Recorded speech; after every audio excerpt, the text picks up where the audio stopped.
כי יש מספיק סיבות בחיים למה יש הסכמה. לפעמים סיבות שאנשים תולים אותם בסיבות רוחניות. אבל באמת זה לא עניין זה באמת עבודה לא פשוטה. עבודה לא פשוטה.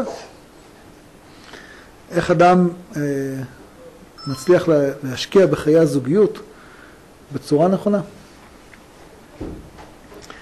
אני זוכר שאני הלכתי להיות רב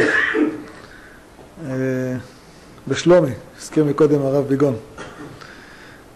אז לפני כן גרנו בקריית משה. מקום הכי נחמד וטוב. ובאה הצעה לעבור לגור בשלומי. קצה המדינה בדיוק, על גבול הצפון.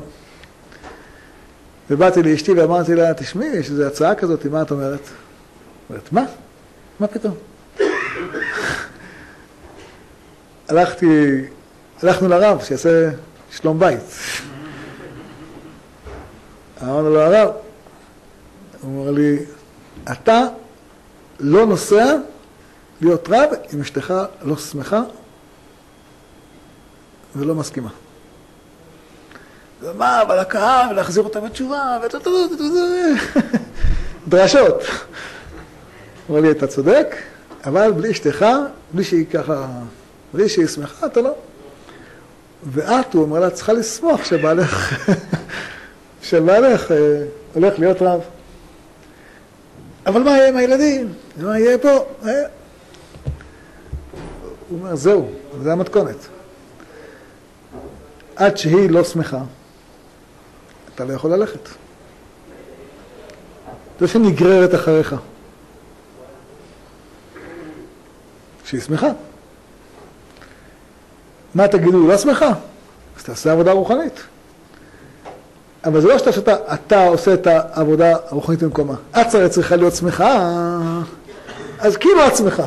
כל הראוי לשמחה, כי אין שמחה מעכבת פה. לא, זה לא הולך ככה. את צריכה להיות שמחה. כשהיא תהיה שמחה, אז אתה יכול לנסוע. כל עוד היא לא שמחה, אתה לא יכול לנסוע. זה תהליך, אני מספר לכם בדידיה ועובדה. והרעיון מאוד ברור. זה המבנה האמיתי של אוהבת אשתו כגופו, ומכבדה יותר מגופו.